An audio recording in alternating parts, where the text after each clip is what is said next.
And here we go. First match of the World Team League. Spawning up at the top right for Basilisk Gaming, it is Reynor. And his opponent spawning down in the bottom left, it is ABYDOS Nightmare.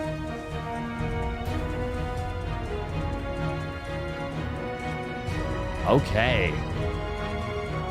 Let's see what these two players can do. Oh, I've missed player cams. I've missed these a lot.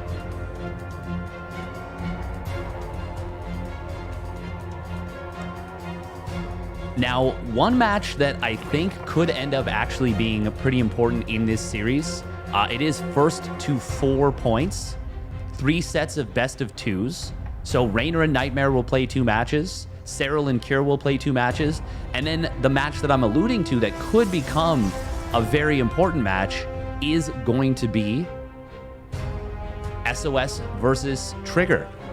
It could actually go to, like, it is very possible that Cure or Nightmare, one of them takes a map off of either Reynor or Serral.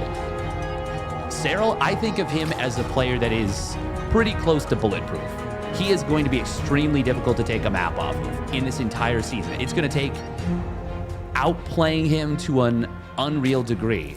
And Reynor is an extremely strong player, but he has lost maps to a lot of players throughout this season, or the previous seasons, despite being brought on as an extremely strong player. He is, and he showed that last year in the playoffs. But there are some vulnerabilities. He has gone 1-1 versus players that you wouldn't necessarily expect him to. I believe Scarlet was able to go 1-1 versus Reynor last season, which is that's no shame on Reynor. Scarlet's a very good player. But I think he was hoping for a 2-0. There were a few other players that went 1-1 with him. I can't think of them off the top of my head. I'm just going to see if I can look that up from the previous season. But it happened more frequently than you would like. And when you prepare specifically for Serral, there is always a possibility of finding something. Oh, Reynor trying to get that probe, not able to get it. Looks like there was a pylon block at the natural. Very cute. A cute little play. Another Ling getting picked off. Pretty nice start with this Adept. Oh, and he gets himself to the high ground. That cheeky little spot where you can snipe from on high. And he grabs himself a drone right there. That is really nice. Ooh, not quite able to get that second drone as the second Adept shows up. This is a great start for Nightmare so far. And he's going for a robotics facility. Yeah, 3 Lings and a drone. Oh, shades into the main. This is actually getting a really large amount of damage. Another drone and a bunch of Lings. These Adepts have been amazing. Oh my goodness. And it's going to be DT drop.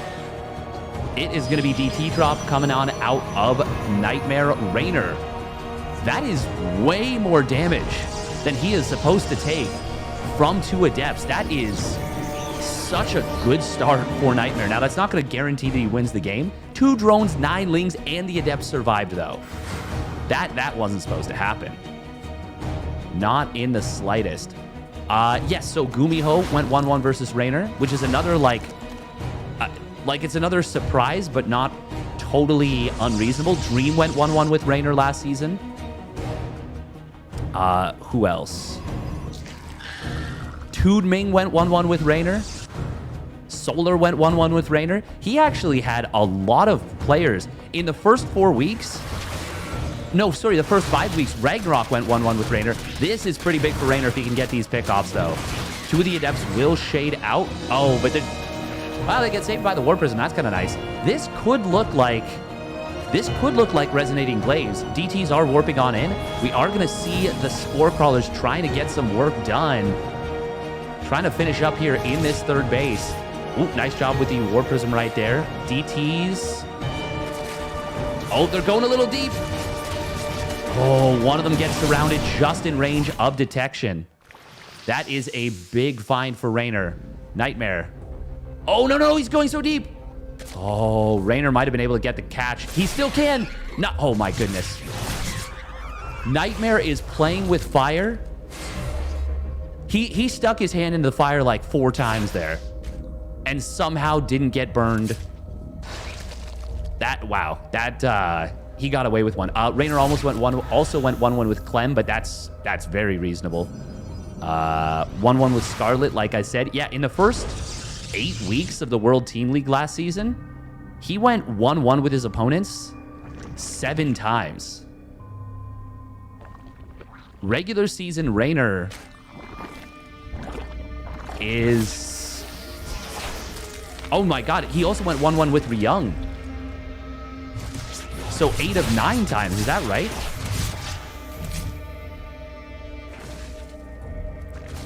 And then he got 2-0'd by Curran in the 11th round.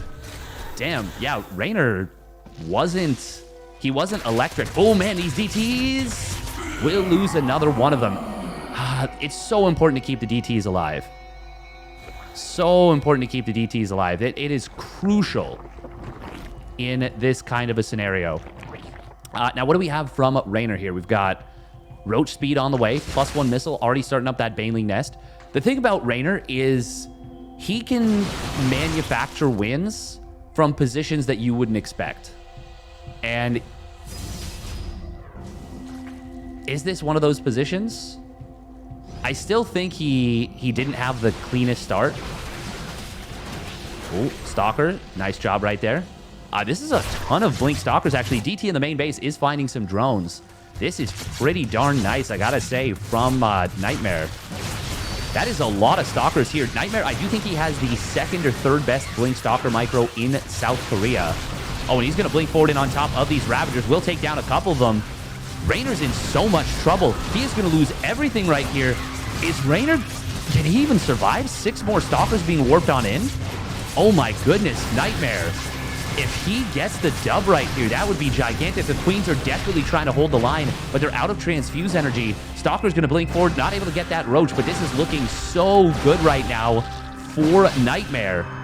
Reynor, he's got so little. He's trying to scrape out some units, but he is having a devil of a time trying to make this happen. Nightmare is so decisive right now with these Stalkers. Drones are going to have to be pulled. Ravager's trying to morph on in. This is looking like Nightmare's got him. Stalkers continuing to blink back here. We got 2 more gateways on the way for Nightmare. He actually does have a little bit of money in the bank. I wouldn't even mind him adding on more gases at the 3rd just to make more Stalkers. 4th base will fall. Reynor is stabilized for the moment, but I don't know. This is looking extremely rough. 8 drones went down during all this. Nightmare, should he transition right now or should he keep pushing? He's got his opponent on the ropes, but this is a lot of Roaches that have now come out. Reynor did get supply block, by the way, with the death of that hatchery, and this is actually a lot of Roaches and Ravagers. Nightmare staying a little bit too long and loses a lot of units there on the tail end. 4 more drones do fall, but Nightmare stayed really deep on creep for all of that. And I was talking about decisiveness. He was very indecisive as to whether he wanted to retreat or just kind of stay on creep. And that ends up taking kind of most of the wind out of his sails. He loses probably 5 or 6 Stalkers on the tail end. And now Reynor gets Reynor gets a big respite. But Nightmare is getting up into a robotics bay. He's adding on a 2nd robotics facility. Reynor knocked back down to just 3 bases. If Nightmare had gone home and done exactly this about 30 to 45 seconds earlier than he did, he would be in a dominant position in this game. As it is, Reynor does have a pretty strong timing before Disruptors hit the field, because it's got to be Disruptors. I don't think you want to go Colossus here. Disruptors, they get out quicker, they're better against Roaches, and they're cheaper. Now, if it was Hydras, that'd be something else. Ooh, this is nice for Nightmare. Going to find a Ravager right there. And wow, somehow the Stalker's surviving, but as I say that, Nightmare re-engages. He is off far enough away from creep right now, such that he's able to get some good trade. Ooh, I don't know about that blink forward. That was a little bit over aggro. Does grab a couple of Ravagers with some good target fire. And there we go, that blink micro really showcasing itself. But I don't know, this is looking pretty rough for Reynor for sure. Corrosive Vials. Ooh, nice dodge by Nightmare there with the Observer. Reynor sees that it's now double disruptor production, and he just now starts his hive. He did already have an infestation pit on the way, which is good. But Nightmare is going to have an extremely strong timing. Very nice little adept shade buy. Going to find how many drones? Oh, he gets 4 drones right here. Make it 5, actually. It's pretty solid considering how piss poor Reynor's economy is. He's only on 55 drones now. And that's been a big problem for Reynor for most of this as well. And now we're really starting to see Nightmare. Nightmare has a big timing, a really powerful timing with these disruptors. And he is going to hit it, and he's going to hit it hard. The only thing for Nightmare, no upgrades. It is +2 missile versus 0/0 blink stalkers. However, disruptors don't give a crap about upgrades. Big blink forward. The disruptors, oh, can they get the donut? No, they cannot. He was a little bit behind with the disruptors. That one's a big shot, and that is going to close the game potentially. Reynor with a big sigh. He knows he needed those disruptors to get dodged, and they were not able to get dodged. The observer does go down to the corrosive bile. That actually might be the saving grace of Reynor, because the creep spread is so necessary for this, but he is really on the back foot now. 3 Vipers are going to be hitting the field very shortly, and 9 more Roaches.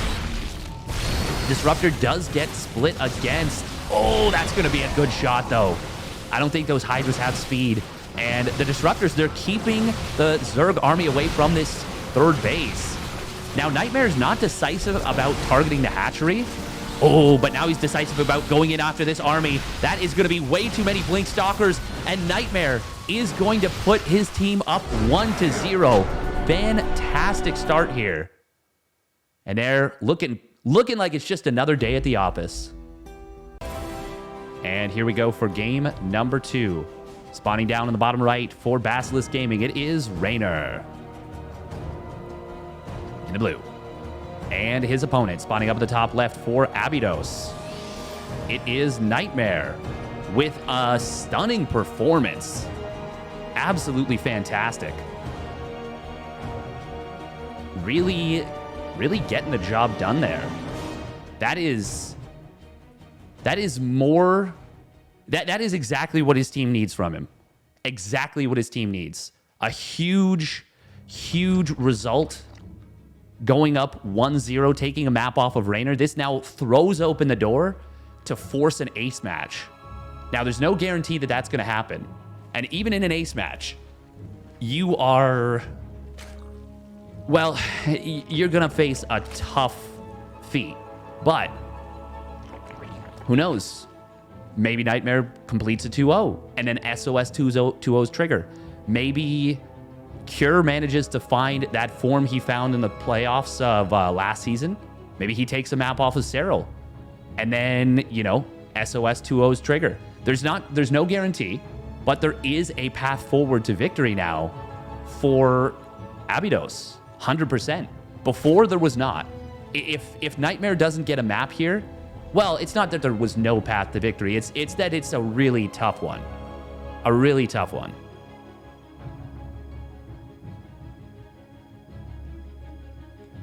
So once again, just to reiterate, the format for the World Team League is that it is effectively a best-of-7 clan war, but instead of fielding 6 players, you field 3, and each of them goes up against one another in a best-of-2 format, and it's all 6 maps are played regardless before you know, regardless of what the score is, but there will be a resolution potentially. So if one team obviously gets 4 points, 5 points, or 6 points in those first 6 matches, those first 3 best-of-2s, the series is over. But if it's 3-3 at the end of that, both teams double blind pick an ace player. Now, the reasoning for why that's important, by the way, Lane gonna get the scout on at the Twilight Council that was, I guess, hidden in the natural. He did see that the Overlord went through the main. We got it in the top left corner. So seeing that Twilight Council, very good information for Reynor. Extremely nice. So the way that it works is if you win before the ace match, that is worth 3 points in the standings, which is huge. If you win in the ace match, if it gets forced to an ace match, you only get 2 points. if you lose in the ace match, you still do get 1 point. So it's like going to overtime in hockey. And if you lose before the ace match, you get 0 points. Now, map differential does matter, and many teams can tell you that. Storm Gaming, once upon a time, they missed the playoffs by, I believe it was either 2 or 4 points. Oh, no unit in the wall. Oh, God. Oh, no. Oh, that's tragic for Nightmare. Well, this is very good for Reynor here. He scouts the Dark Shrine, sees the additional gateway, picks off 4 probes. Oh, nice micro on the probe in the main base. But that's terrible for Nightmare here. And now a robotics facility starts up. We do see a cancellation on the Dark Shrine. That makes a ton of sense. Reynor still needs to respect that, though, I think. Did he already build spores? Okay, he's starting them now. He must have seen that the Dark Shrine wasn't that far along. I wonder if he gets an opportunity to poke in and see that it's canceled, because he'd love to cancel those spores. As it is, the Dark Shrine... I mean, if you force 3 spores and all you did was cancel the Dark Shrine, it's kind of fine. It's kind of fine. But still, huge mistake for Nightmare letting those units in. Maybe nerves getting to him a little bit here after a successful, massive Game 1 victory.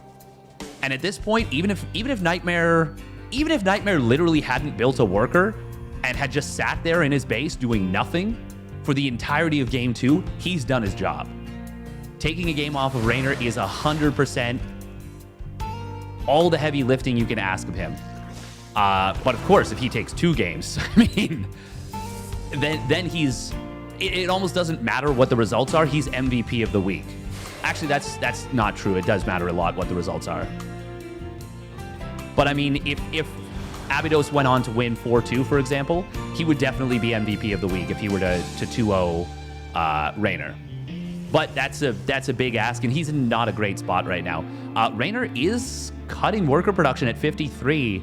No more drones for now. He's building quite a few roaches and layings.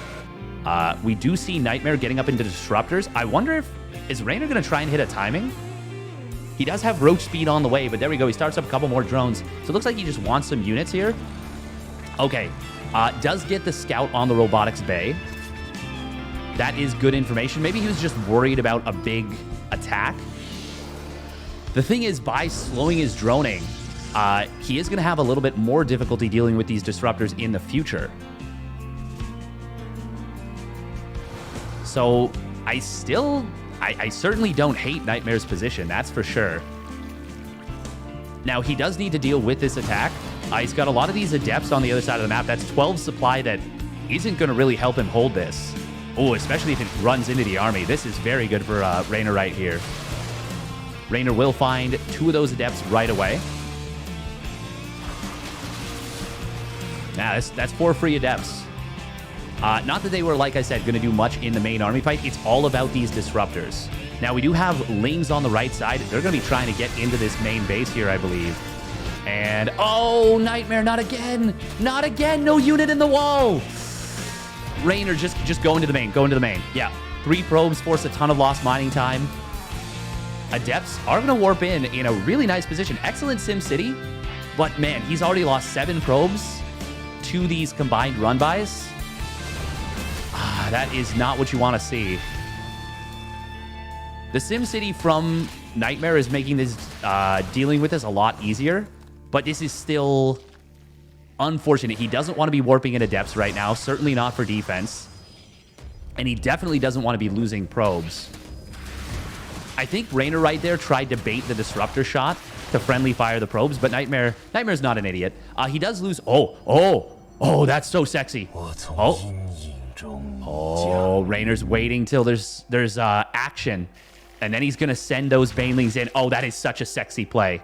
Oh man. Oh, here they come, the banelings. Boom! 8 probes in the natural. Very nice move right there from Reynor. Oh, that's so sexy. Ooh, nice force fields here from Nightmare. This is still a scary timing. There's not a lot that deals with disruptors particularly well.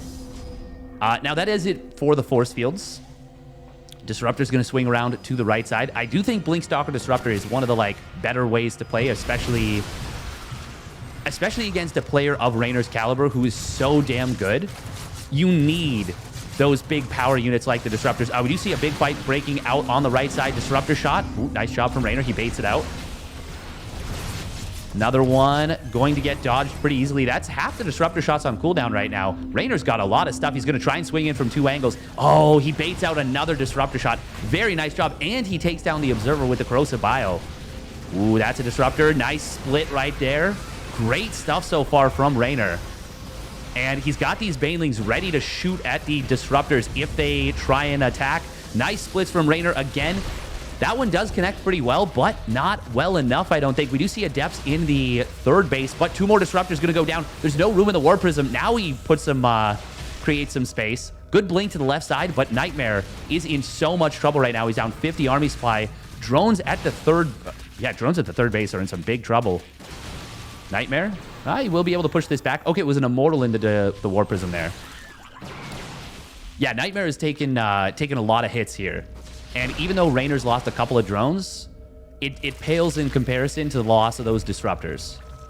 Especially since Nightmare's only on 3 bases, replenishing that is going to be a lot more difficult. 9 more Ravagers and a ton more Banelings coming on in. Reynor's got +1 melee, and he is looking to bash through this army. Oh, Disruptor! Oh, he does avoid it. Good job. Nightmare using that vision. Ooh, Reynor going to go for the Disruptor. Not able to get it before the shot goes off. And a nice pickup there. That's a big shot for Nightmare, but he needs about 2 or 3 more of those. And now the Immortal gets isolated. The Blink Stalker's getting pushed away. Ooh, Disruptors. Oh, the Banelings. There was actually enough of them to just smash right through the Stalkers. And now they're in the mineral line. That's a big connection right there. 8 probes go down. We also see Battery Overcharge has been expended. Stalkers on the right side are holding their own. But that's not the whole army of Reynor. Here it is. And now the recall right on top of the army. Reynor just has too much. He's going to flood and swamp this third base. And with that, he should be able to take the game here. Nightmare is desperately microing with the combined Blink Warp Prism setup. Oh, Disruptor. Oh, it does get 2 Ravagers there. Ooh, but Nightmare will lose it. Nice wraparound right there from Reynor. And all Reynor needs to do, just go up into Hive. Go up into Hive, chill. Honestly, he probably doesn't even need to go up into Hive. Just kill the third base and back away. He might want to end the game here. Oh, but the game is ended anyways. And Reynor will even the scoreline at 1 apiece. But you can tell that's not the result he wanted. Yeah, not really cracking a smile. And here we go for game 3. Spawning up at the top left, it is Serral. And his opponent spawning down on the bottom right for ABYDOS. It is Cure.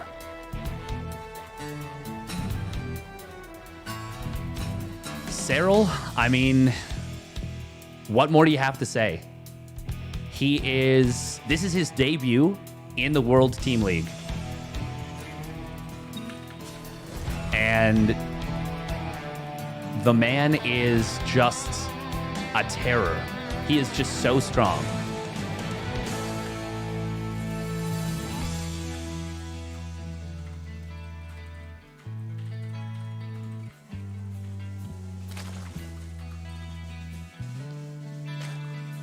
Cure, though. Yeah, he 5-0'd the World Team League playoffs last season. He was ludicrously good on a team of superstars. He was the one that carried the torch in the grand finals. Hero got 2-0'd by Spirit. Or sorry, Hero 2-0'd Spirit and then got 2-0'd by Reynor. And then Cure came out, 2-0'd Reynor, 2-0'd Oliveira, and then beat Reynor to close the whole thing out. 3-0 Reynor, 2-0 Oliveira. Outstanding performance.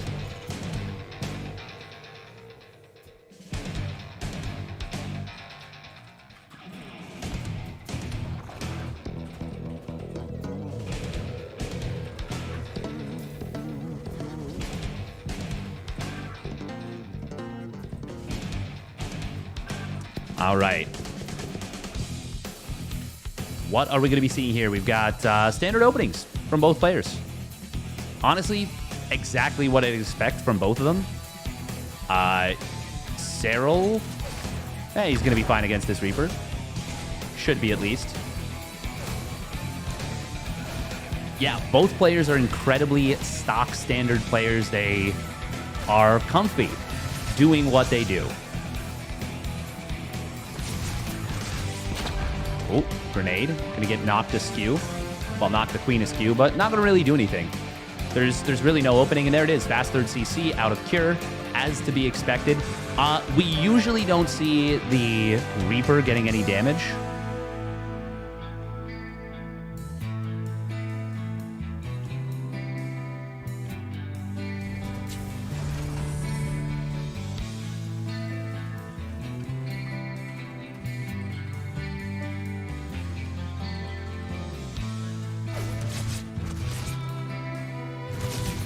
Oh, grenade. Oh, nice job. But won't find him a creep tumor here. Yeah, we usually don't see the Reaper get any damage at this level of play.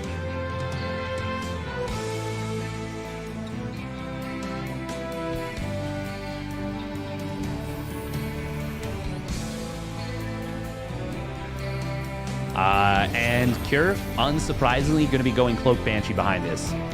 The one thing I'll say about Cure is that he is, traditionally speaking, a little too predictable. People used to say the same thing about Serral, and then he started really mixing things up and becoming a lot more strategically diverse. There was some growing pains where he dropped some series to players that we wouldn't expect him to drop series to, but since then he has completely tidied everything up, and he's good now. Oh, grenade. Nice job. Gonna knock the queens aside, and we'll get him a creep tumor, but Serral just instantly replaces it. Will be a quick layer out of Serral, and against a fast Cloak Banshee, it's gonna be totally fine.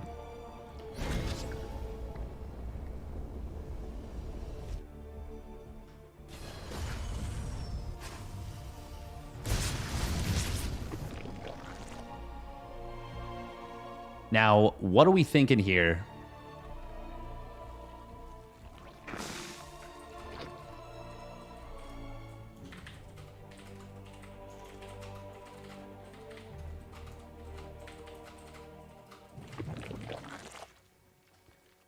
What do we think we're going to see from these two players?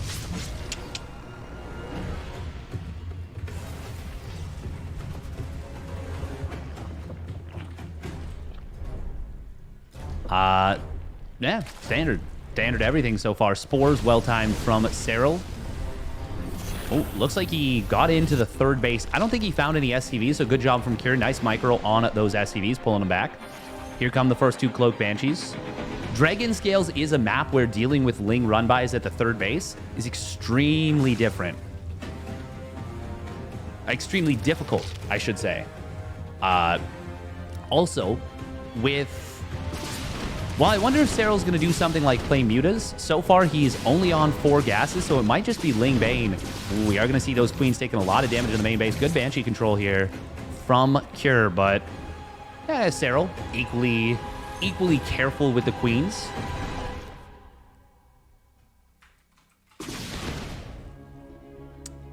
Meanwhile, just steady as she goes right now. Serral, trademark of his play, excellent scouting.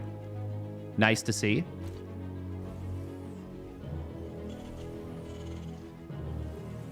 Very nice to see in general. Despite the quick layer, he didn't get the fastest Bane speed. He actually prioritized his 1-1. So this first push from Cure might... Actually, hang on. The combat shields from Cure is very late. Oh, that's very late. Yeah, you don't want to push without combat shields either. So, hang on. That combat shields is really late, actually. Ooh, Serral will have a few of these Lings getting found attacking the rocks. Only 2 of them getting killed off, though. That's not bad at all. Yeah, so this is going to be super fast hive out of Serral. Cure definitely wants to keep those rocks alive so he can push off of that.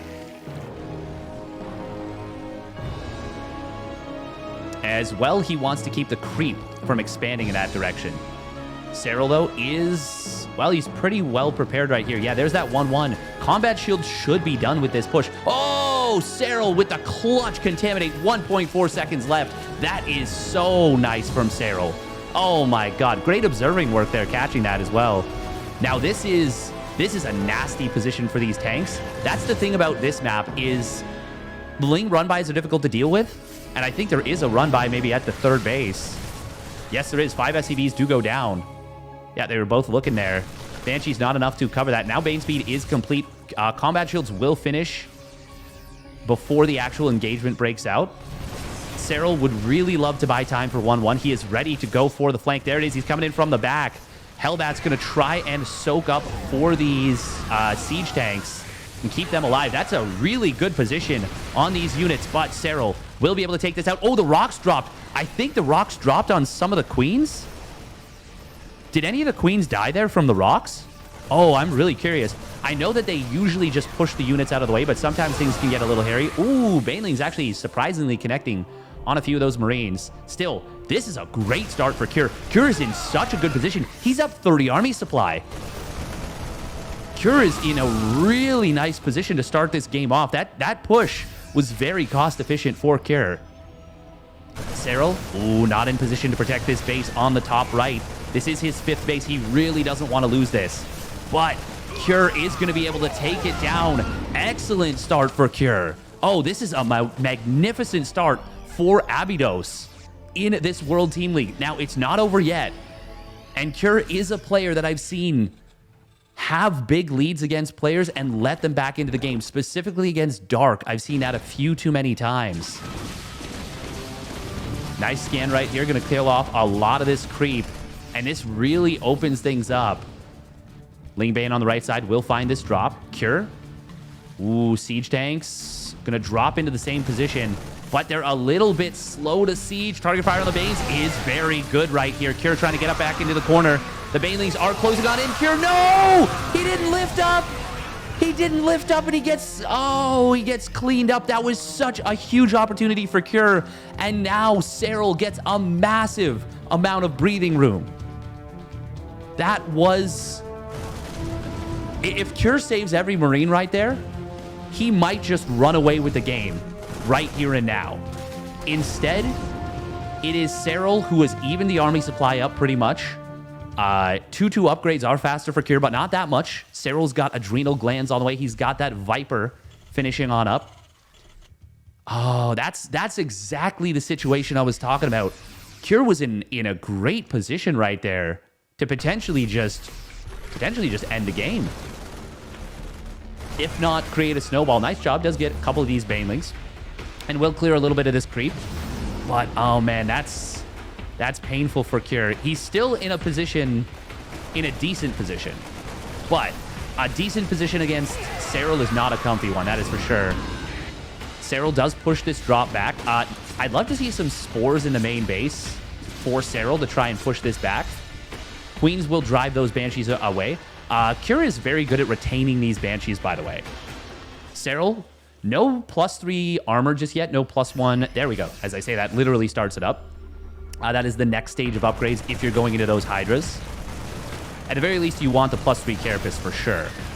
Cure, 3-3 is on the way for him.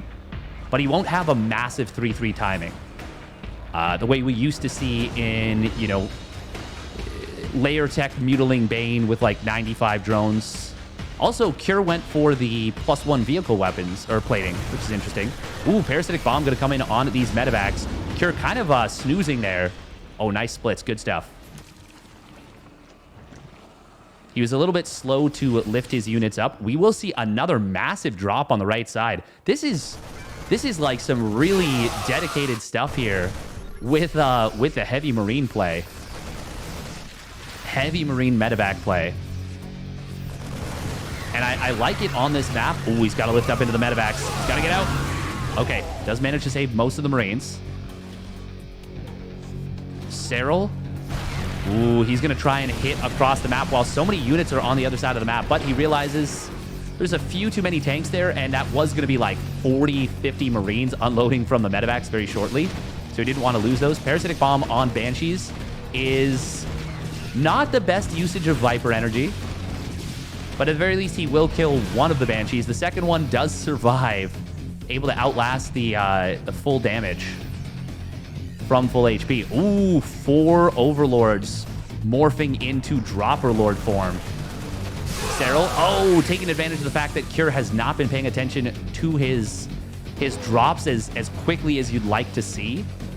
And he just gets right on top of that without attacking the Marines to not give his opponent the alert and just kills all 6 Marines. So Cure is multitasking well, but he's not doing it perfectly. And Serral is punishing that just a little bit. We are going to see that 4 Overlord drop coming on in. We've also got a Nidus Worm getting ready. Burrow coming on up for Serral as well. Cure getting into Blue Flame Hellion upgrade for the Hellbats to deal with mass sling in the late game, as well as the late game Engineering Bay upgrades. We've also got +1 vehicle weapons now on the way. That's really good for Hellbats when you get up to +3. You're able to one-shot Lings in a cone, but this is nasty to deal with. There's a lot of surface area in this main. Serral already burrowing some of the Lings, and now going to be pushing forward with Lingbane Hydra onto this 5th base of Cure. Cure is going to get cleaned up there. 19, 20 SCVs going down. Serral hitting his stride with the aggression. Really starting to find an opening. He's on 93 drones, now up 39 workers on his opponent. 114 Lings being rebuilt by Serral and 2 Vipers. Meanwhile, the Lings, well, they're going to be able to burrow on up again, and 2 Zerglings forcing a scan. Very nice stuff from Serral. It may not seem like much, but being able to force out scans like this is an excellent little move. Meanwhile, we've got +2 missile, +3 melee on the way here for Serral. And he's getting up to the Neural Parasite, which is such a strong tool. Cure, the thing is, even though he's on 57 SCVs, and that's not amazing, it is playable. But the problem is he needs to secure a 6th base, and he lost his 5th, hasn't yet resecured that. So he is really going to start to lag behind. Serral's even taking one of Cure. Actually, he's taking 2 of Cure's bases. Every base right now is taken on this map. Now, granted, Serral is going to have a hell of a time. Literally, that hatchery is in range of a sensor tower that is safely within Cure's territory. That's how close this base is, and that's how unholdable it is. But if he mines from it even at all, that's a disaster for Cure. Ooh, the Dropper Lords are fake. Oh, it's a fake drop into the main base. I love the mind game from Serral. And look at this. The Marines, yeah, that draws Cure's attention a little bit. And now the attack comes in through the front. No Planetary Fortress here. Tanks getting abducted. There is a really nice concave of tanks. Great pre-spread here from Cure. And he's setting up for this turtle very nicely. But Serral continues to pick away at his opponent. And he knows, he's like, okay, you're on 4 bases. You're going to mine out eventually. Cure did kill a lot of Serral's stuff right there.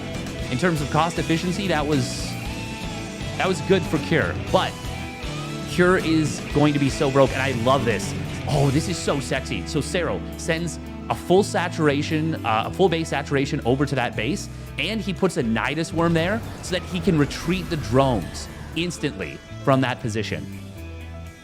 That is so freaking smart. Look at this. He does it again here. And this is revolutionary, actually. This is legitimately new cutting-edge stuff. Now, how quickly can he get the drones out? Oh, the answer is not that quickly because he's attacking at the front. 14, 15 drones going to go down. There's the drawback of this play. And he loses... Hang on, he just lost a lot of drones. Okay, well, that's the only thing, is that when you are focused on a specific situation, your opponent also gets to take advantage of that. So Serral does get... he takes a pretty big bloody nose there. He gets held at the front, and he has to rebuild 16 drones. More than anything, that's just 800 minerals down the drain for Serral. Another couple drones going down on the bottom left. Still, Cure is going to be... He's going to be losing minerals permanently as these bases get mined by Serral. So I think I'm okay with Serral giving up the idea of going for that right side base, but I really like him contesting the left side base heavily. I would like to see maybe a little bit more creep towards that left side. Serral's been prioritizing the attacks. But that means that if Cure ever takes a really cost-efficient engagement and just pushes across the map, there could be an opening because there's so much less creep than we'd normally see. Oh, the SCVs! Oh, there's so many of them stacked up there. Serral just killed them. I mean, he gets 8. And he drives his opponent back for the moment away from this base. Oh, and he burrowed a Ling. Cute. Oh, that could have been like 20 dead SCVs, maybe more. Cure is going to take some... Well, he's going to lose this lose the drop to the Spore Crawler, but he will find quite a few drones, gets a Queen as well. This was cost efficient. 11 drones, good number of Lings, a Queen. Ooh, here comes Serral once again. Changelings all over this siege tank. And that's going to allow for an easy blinding cloud here. Serral also finding this one siege tank that was shift-clicked forward. Cure, he cannot take this base for the life of him, and he is so broke at this point. His third base is basically fully mined out. His natural still has resources there because he's been fueling his third probably super heavily. Fourth base has got to be getting low. Yeah, there it is. Main base is completely dry on minerals, I think. Cure needs to hold this base and take the 6th base. And at this point, he's at a point where he needs a 7th base. But Serral's not letting him. Now, does Cure finally manage to hold this base? He's got a bunch of ghosts. He's got siege tanks in good position. Lings and Banes on this bottom side base will contest this for even longer. And every couple hundred minerals that gets mined out is a good thing for Serral. This base is already paid for itself. Oh, we will see Lings and drones surrounding this this little Bioforce. Nice pickup from Cure and gets himself into a little corner. Serral going to lose a few drones here. Actually, hang on. He's going to lose everything on that little base. Nice Neural Parasite on the siege tank, turning it on his opponent. Oh, man. Very nice play right there from Serral. And now he's going to be able to take down the tank before it turns back around. And that, I think that's going to be the backbreaker there. Cure will probably never max out again in this game unless Serral makes a big blunder. Serral's still got a gigantic bank. Finally, this base does go down, but look at that. That's got to be, what, at least 2,000 minerals mined from there? And if this game does manage to go longer, if somehow Cure can drag it out, hold on for a lot longer, that's resources he just doesn't get. Ooh, this might not be the best attack from Serral. Nice Blinding Cloud, though. He's coming in from just one angle, and there's a lot of siege tanks, but Blinding Clouds and Abducts are pretty effective. Ghosts in the back were not contributing to the front line of this fight, and most of the tanks go down. Yeah, at this point, it's just a numbers game. Serral can replenish, Cure cannot. He's building 3 tanks, 2 Liberators, 3 Hellbats, and 5 SCVs at a time. But he is so broke. So broke. Serral really just playing this methodically, patiently, taking his opponent apart. There's been some attacks that have been a little bit overly aggressive, but he knows that if he keeps pressuring his opponent, eventually Cure is just going to be broke. And we're rapidly approaching that point where Cure won't be able to build anything at all. Now, the Liberators are going to make this a little more complicated to assault this peninsula, but it's not going to stop Serral, and he is going to come in once again. Nice Abduct immediately unsieging these 2 Liberators. Tanks in the back, they're just not going to be enough. Serral has finally broken this position, and I don't think Cure is ever getting it back. It's a 200 supply to less than 100 now.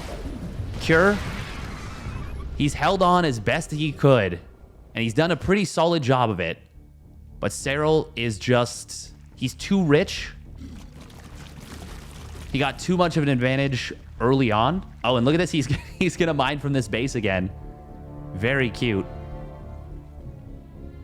Yeah, Cure had a lot of momentum starting this game up, but not enough to... well, he lost the momentum when he failed to pick up his units. Oh, look at this Hellbat Harass on this right side base. That is very cute. Here we go, Serral. This could be the game-ending attack right here. Tanks very much on their own. The Ghosts, well, they're not going to be able to do the job against that much Lingbane Hydra. And now Cure is on 58 supply. And there it is. GG's going to get called. Serral will put ABYDOS up 2-1. Looking calm and poised. And here we go. Spawning down on the bottom right for Basilisk Gaming. It is Serral in the blue. And his opponent spawning up at the top left for ABYDOS. It is Cure. who had himself a really strong start in that game and looked... If you asked me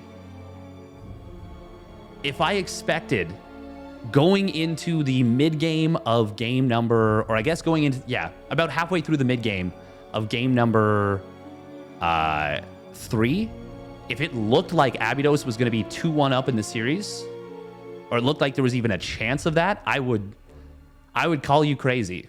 But we almost saw that. Now, Serral was able to recover, and he fights back hard. And he manages to take that game after all. But Cure was definitely in a good position. Now, we are going to be seeing a pull first out of Serral. He says, you're not going to do anything to bamboozle me. That's not happening. I'm not allowing that.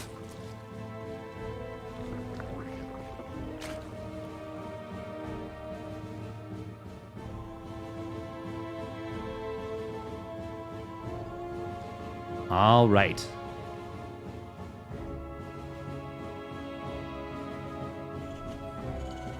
What are we thinking here?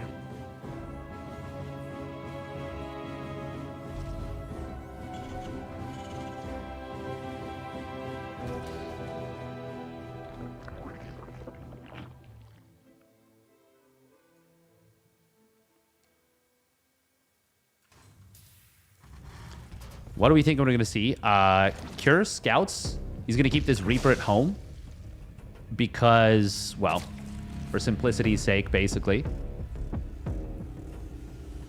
Doesn't want to deal with Lings sneaking around Serral. Part of the benefit of this pool first is that it keeps that Reaper at home, especially against a player like Cure, so you know you don't have to worry about having your hatchery blocked at the third. This is a map where if you don't send a drone to the bottom left and mine out those minerals, you only have one option for a third base is the Zerg.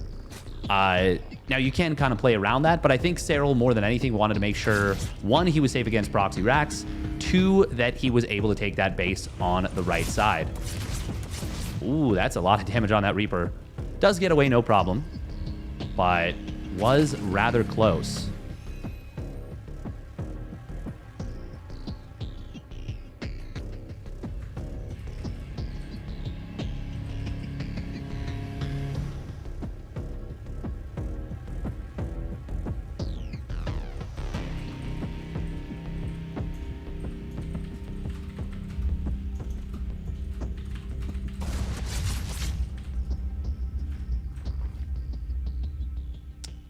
Now, what are we thinking? What are we thinking? Looks like, once again, it might be Cloak Banshees. Serral getting a very quick Roach Warren here. This is very un-Serral uncharacteristic of Serral. I was trying to combine the two words. I couldn't make it work. He doesn't do this often, but it's very valid. Dark, probably the best at playing roaches flexibly. Rogue, probably one of the best at killing you with roaches. Serral, it's going to be interesting to see what he can do.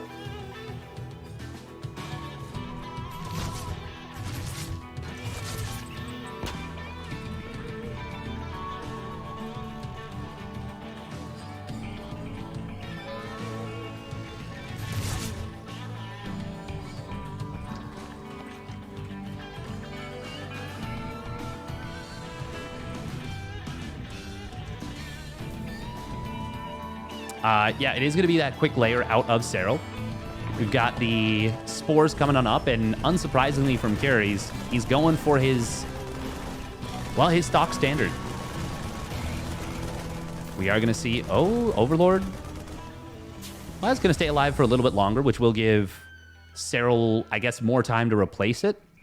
More time that he doesn't have to replace it. More actions for Cure to clean it up. Now, is this... This is just a few roaches right here. This almost feels like a fake roach play right now. But nope, there it is. He gets roach speed. No Evo chambers yet for Serral.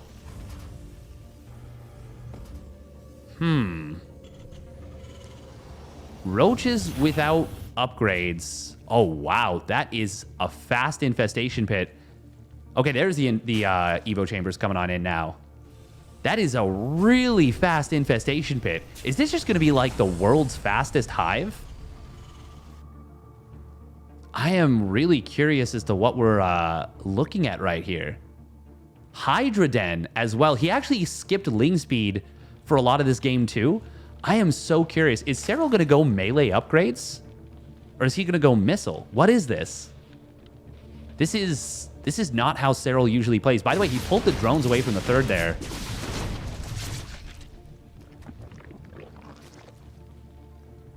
Huh.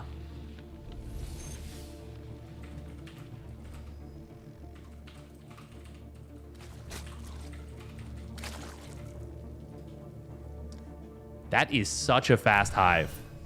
Such a freaking fast hive.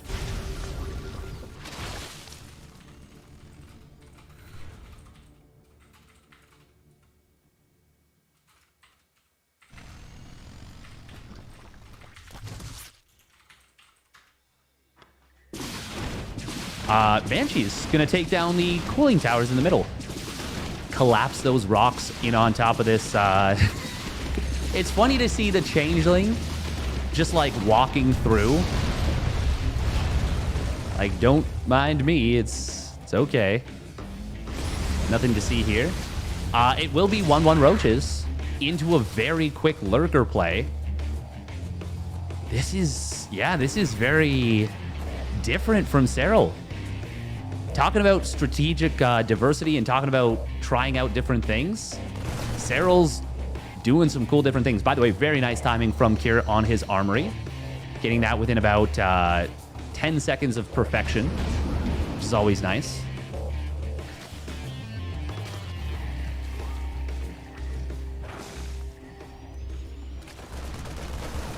Ooh, Marine's gonna drop here. Oh, wow, they actually find that Overlord. That's surprising. That Reaper gets very killed. Killed so dead. Super dead killed. Meanwhile, roaches are going to get, well, a roach is going to get picked off by the Banshees. Banshee's so nice at controlling the map like this and controlling the watchtowers specifically. Oh my goodness. He's doing lurker drops. Serral. Oh, that is cool. Oh my god, that is so freaking cool. Serral is actually the biggest baller. I cannot believe this. That is so freaking cool. Serral. God, what an absolute boss. Cure, how many tanks does he? I don't think he's got many tanks. If the lurkers burrow on top of the natural expansion, or even more frightening, on top of the main, Cure might he might just be dead. And I think Serral is going straight for that main base. That is the correct place to go. Lings, roaches, hydras in the natural here. Oh, the bio trying to get here. They're trying to intercept. One single lurker getting dropped there. We do see queens with this as well. They're going to be able to spread creep. Lurkers burrowing. Now we see the roach hydra at the front. The picture-in-picture there. I would like to see the main camera on those lurkers. Please, please put the main camera on the lurkers. There we go. Cure handling this about as well as one could expect, one could ask for. He boosted into the main base, stimmed into the main base as quickly as he could, but he is still losing a lot. He's lost the starport. I think he might have lost one of his factories. Another one is about to go down. This is still a lot of damage coming in from Serral, and Serral is still maxed out. Creep spread being dropped on top of these lurkers. Scan will clear out a few of these. Nice reburrow here from Serral, and some good transfuses as well. Oh my goodness, Serral is playing this so well. Cure is handling this about as best as well as one could expect, but the execution on the aggression is impeccable. Cure. Oh, it looks like he is going to clear it up in the main base, but the push at the third is going to be so difficult to stop. The siege tanks were not well protected. They do get left. Oh, but one of them doesn't get killed off. And that will drive Serral back. Serral behind this, getting into 2-2 for his Roach Hydra. Well, Roach Hydra Lurker and Adrenal Glands. Meanwhile, single Lurker Gonna drop back into natural. I am really impressed how well Cure handled this. This was such a difficult situation, and he actually dealt with it fantastically. Serral did throw away a lot of units there, and he's only on 70 drones, but this is a high-yield gas base, which is effectively a free extra gas until it runs out.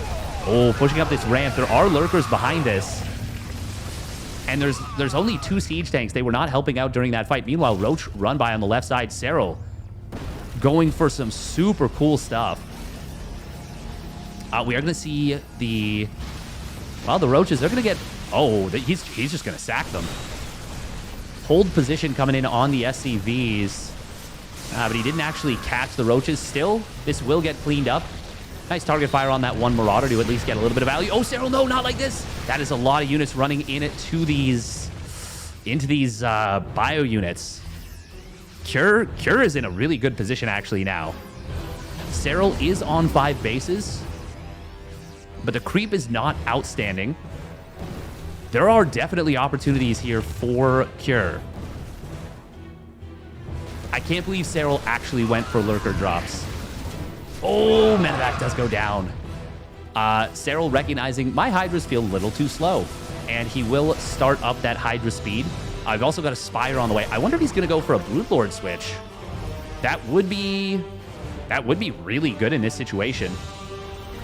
Ooh, Vipers. No energy for Parasitic Bomb here, I don't think. Maybe one of them has it. It's really close. I think he wants to Parasitic Bomb. Oh! Cure was not expecting the lurkers right there, and they get a good number of bio units. There's that Parasitic Bomb coming on in. We will see... Oh, a nice split off from Cure. Double split right here. Good stuff. Meanwhile, medevac drop in the main base is... Well, it's going to find a couple of drones. Gets a Queen. Queens will come back here. Where is the target fire on that medevac? There we go. He gets it now. Yeah, 5 drones and a Queen. That's pretty good. Forces Serral back as well. Bane speed also coming on in, so Serral is transitioning to a much more mobile force. And it's an effective thing when you can switch things up so much. Nice job from Serral right there. He dodged the snipe by getting into the Overlord, and then the Overlord started to go down, so he dodged the units dying inside the Overlord. So just nice little play right there from Serral. And now he gets lurkers set up on this base. This is going to be a little difficult for Cure to dislodge. Okay, there we go. Snipes do come on in, grab one lurker. Oh, he doesn't want to lose this factory, but I think the factory is going to go down. Lurker tries to burrow in the natural, but not going to happen. Scan. Well, that should clear up all these lurkers here. But, ooh, now we see Ling. Well, I guess that's Roach Hydra Bane Viper coming forward. We'll be able to Blinding Cloud one of those siege tanks. Cure is going to clean this up once again. Ooh, actually, hang on, those lurkers. Oh, never mind. He might not clean this up. 4 lurkers doesn't seem like a lot, but when there's no siege tanks or ghosts ready to snipe them, and they're laid out like that in such a nice flat line, it's really difficult to deal with. And there's enough for Serral to kind of hold the bio units at bay. But there we go. The Unburrow does get forced off. Concussive Shell Marauders able to tag those last couple of lurkers. And oh man, this is actually such a razor's edge game. Serral, no bank. Cure is still on 4 bases, but this army has no medevac energy, and it is not going to be able to have the sustain to hold fast right there. And that means Serral will drive this back. He is going to be able to get the surround very nicely done. And now this base is fully exposed. SCV is going to get obliterated right there. And just like that, Serral makes it happen in game number 4. Puts Basilisk up 3-1. All right, here we go. Spawning down in the bottom right. Making his Basilisk Gaming debut, his World Team League debut, it is Trigger. And his opponent, spawning up at the top left for ABYDOS, it is SOS. One of the greatest strategic minds of all time.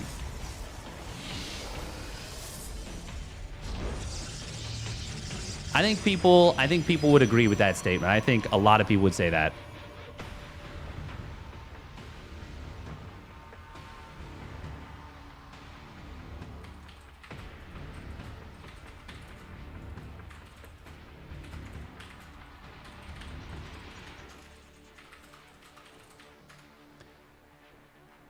All right.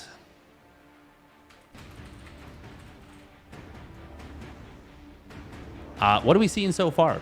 SOS coming in at...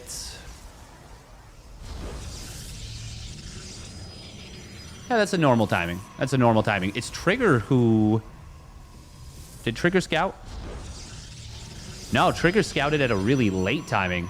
So it's actually Trigger doing something a little bit funky here.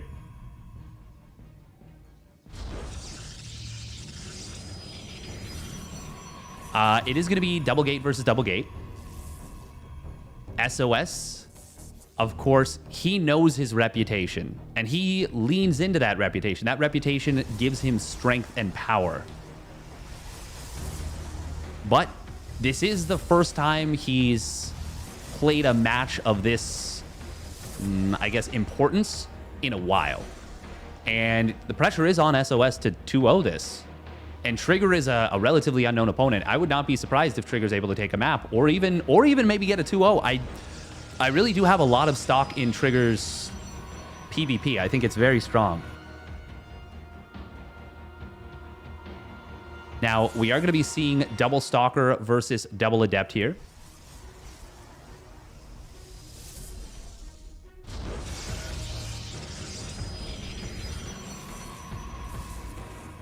Ooh, double Adept going to shade forward. We'll find the scouting probe of Trigger. That's pretty nice.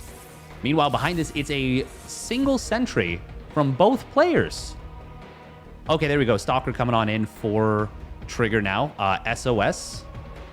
He's gonna do an expansion behind this, I think. Okay, there we go. He gets a Stalker, and now he starts up a pylon.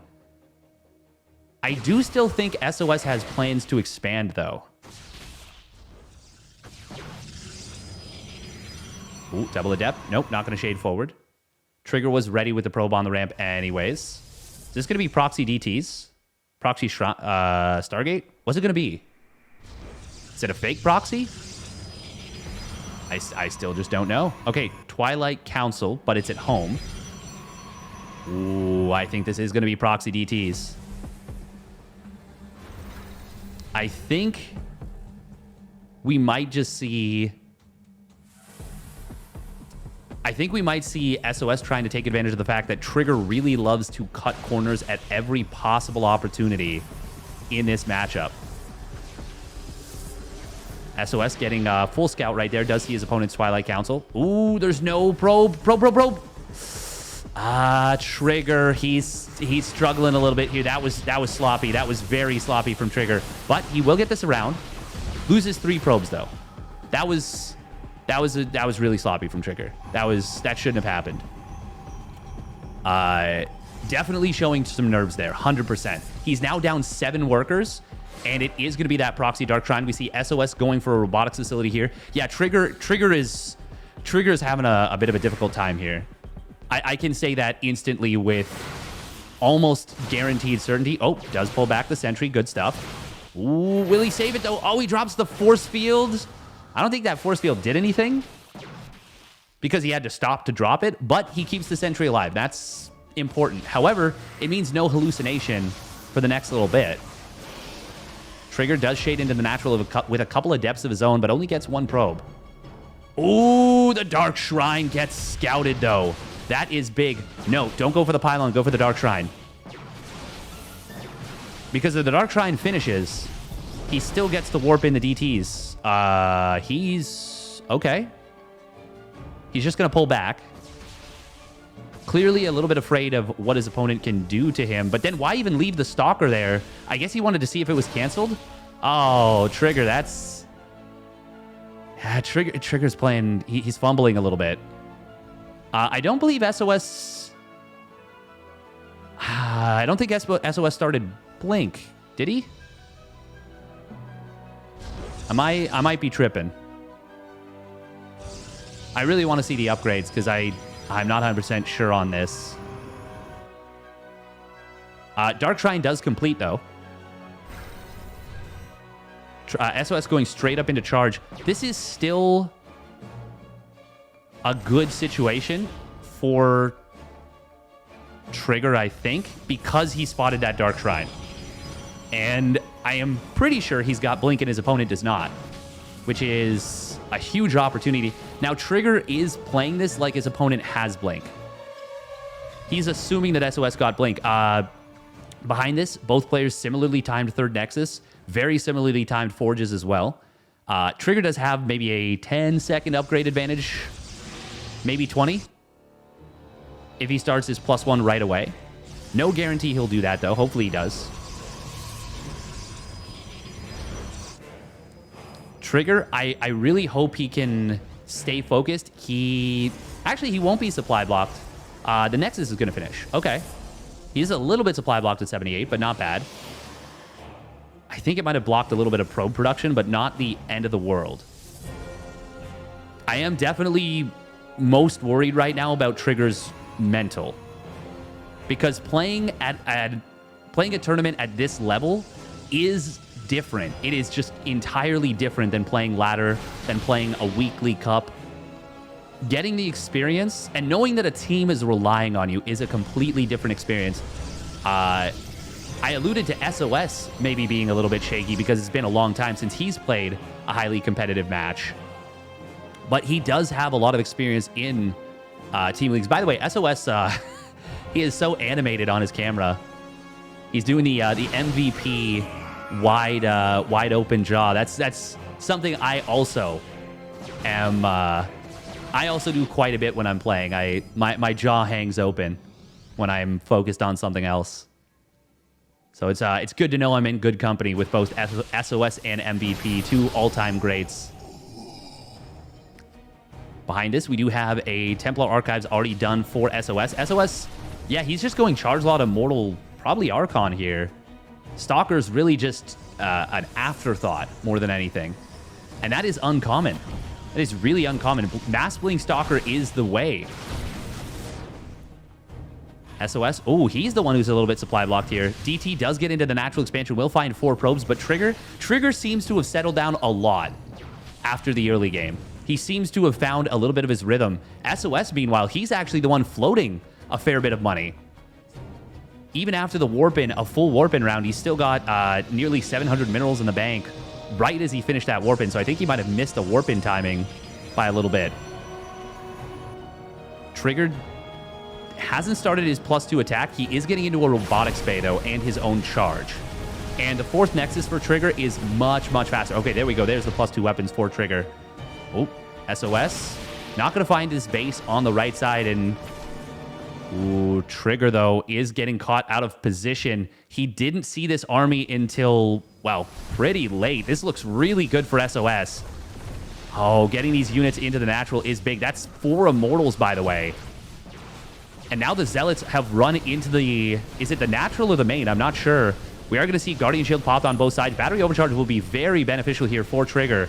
And we do have the Immortal, or well, the Archon going down. Nice force field right there from Trigger, separating those Immortals out. And the Zealots. The Zealots are all being kept out of the fight for a little bit here. Good job from Trigger, but he is still very much in trouble right now. There's a lot of DPS in this army from SOS.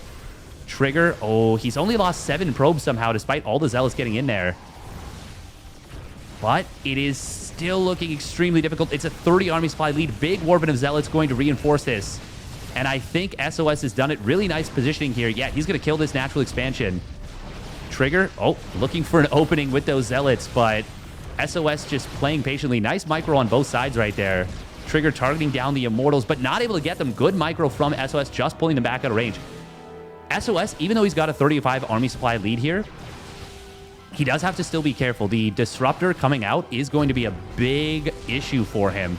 Ooh, here we go. Trigger is going for it. He's pulling the trigger. Disruptor is going to get blinked on, will get taken down, and with that, SOS should be able to close this game out now. The Disruptor was really the Hail Mary for Trigger here.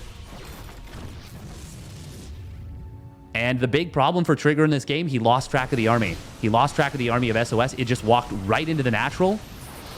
SOS didn't hesitate. He knew that was a game-winning position for him if he got in there. And now he is playing comfortably, methodically. Ooh, hang on, this army. Oh, the Disruptor gets a big connection, but it is way too little too late. And SOS will put his team within 1 point of going to the ace match.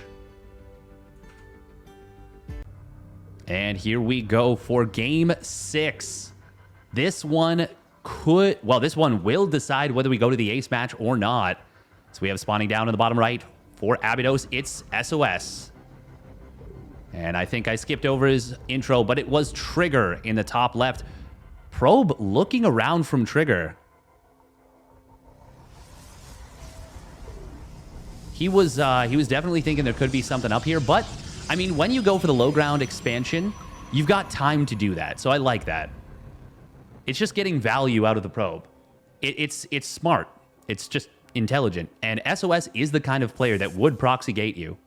Also, little love zap in the middle from SOS. Trigger like, oh, what the hell, man?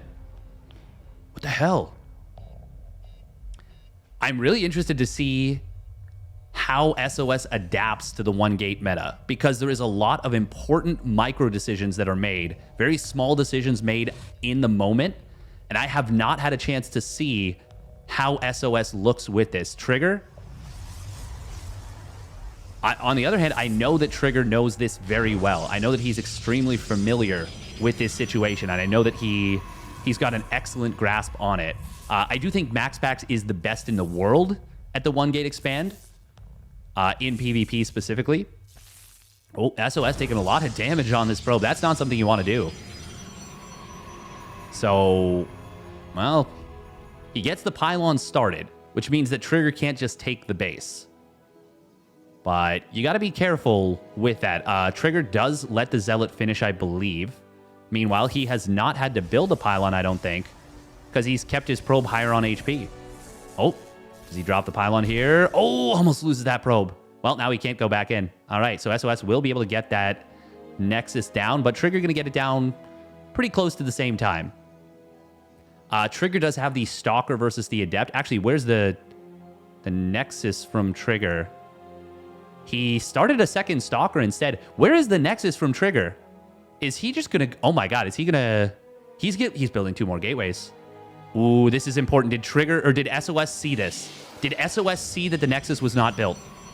If he didn't, this is scary. Oh, the Adept! It's Shay. Okay. Oh, he saw it. He saw the pylon.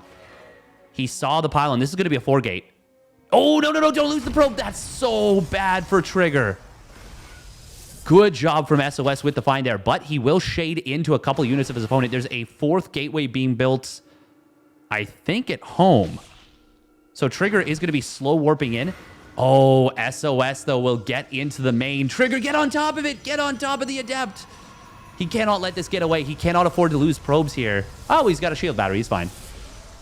That's a very early shield battery. Will be a Void Ray for the defense here from SOS.